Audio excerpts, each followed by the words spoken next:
మీకు తీరని కోరిక ఏదైనా ఉందా? ఎందుకండి ఇన్నేళ్ళకి ఇంకా తీరని కోరిక అంటే ఏదైనా పలానా చేయాలి, నేను చేసి ఉంటే బాగుండేది? నాకు ఒక ట్రస్ట్ మీదేనండి. ఆ ట్రస్టే, ఇంకా అదొక్కటే లేదు. అది బాగుపడి అందరూ బాగుంటే నాకు అంతే చాలండి. అదే నా గుణం అంతే. అదే ఇంకా ఇంకోటి బాగుపడాలి. అయ్యో అయ్యో పాపం వాడు అలా విడిపోతున్నాడే, 10 రూపాయలు ఇద్దామా, ఇప్పుడు ఉన్నది నా దగ్గర ఇచ్చేస్తాను, రేపు నా దగ్గర లేకపోతే అది కూడా ఆలోచించానండి నేను. చెడు అలాంటి కూడా రామారావు గారికి. అవును, ఆయన పేరుతో కూడా ట్రస్ట్ పెట్టారు, ట్రస్ట్ యాక్టివిటీ జరుగుతున్నాయి. అలా మంచి గుణం అయింది.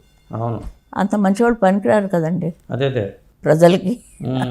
ఆయన చరిత్ర సృష్టించారు కదండి, ఆయన చరిత్ర సృష్టించారు. ఎన్ని ఇబ్బందులు ఉన్నా కానీ ఆయనకంటూ ఒక పేజీని సృష్టించుకున్నారు ఆయన చరిత్రలో. ఏమైనా చేయగలరండి ఆయన. డ్యాన్స్ ఆడారు, నర్తనశాలలో డ్యాన్స్ ఆడలా. అవును, మరి ఎవరు ఆడతారంటే బృహన్నల పాత్ర వేసి ఆయన ఈయనకి ఈయనే ఆయనకి ఆయనే ఇద్దరు 2 రథాలండి. అదే రథం నడిచింది 2 చక్రాల మీదే. అంతే. కరెక్టే. మోహన్ బాబు గారు ఉన్నారు, శోభన్ బాబు గారు, అందరూ చాలామంది ఉన్నారు, కృష్ణ గారు, వాళ్ళ దాంట్లో వాళ్ళనే ఫాలో అయ్యారు. వీళ్ళు కూడా మెయిన్ వాళ్ళిద్దరేనండి, వాళ్ళని అందరూ ఫాలో అయ్యారు. కరెక్టే. అది ఇప్పుడు అందరూ సుశీల పాటలు పాడటం లేదా? అదే అవును, చాలా మంది వచ్చేసారు కదా. అదే అది మరి ఇది నా సొంతం ఏం కాదు కదా, ఎవరో వాళ్ళు ఇచ్చిన ట్యూను నేను పలికించుకున్నాను.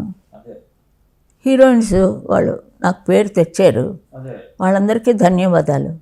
హీరోయిన్స్ అందరికీ ధన్యవాదాలు, ఆశీస్సులు. నా పాడిన పాట వాళ్ళు పాడడం పెద్ద నాకు ఒక పెద్ద పేరండి. అదే ఇప్పుడు అహనా పిల్లట చాలండి నాకు. అమెరికా వెళ్తే అందరూ అహనా పిల్లట పాడమన్నారు. సావిత్రి గారి.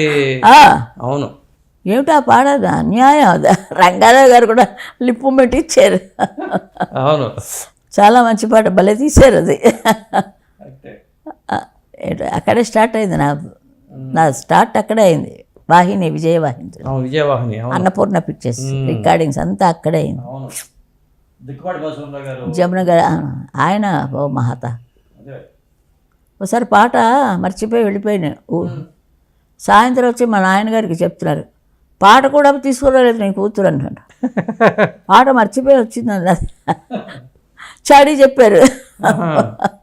అప్పుడు మా నాన్నగారు వచ్చారు ఇక్కడికి మెడ్రాస్కి. అంటే కొంతమందికి మధుసూదన్ రావు గారు గాడ్స్ ఫాదర్ అండి ఆయన. అటు రామారావు గారు కాదు, అటు నాగేశ్వరరావు గారికి కాదు, అందరికీనండి. నాకు మాత్రం నిజంగానే అదే మా ఇంట్లో బాగా పాడతారు, తమ్ముడు చెల్లెలు అందరూ ఉన్నారు. వాళ్ళు ట్రై చేద్దామని ఎంతో చేసే వాళ్ళు బెదిరిపోయారు. ఆ చెల్లి ఇంకా హైదరాబాద్లో ఉంది, వాళ్ళందరూ హైదరాబాద్లోనే ఉన్నారండి.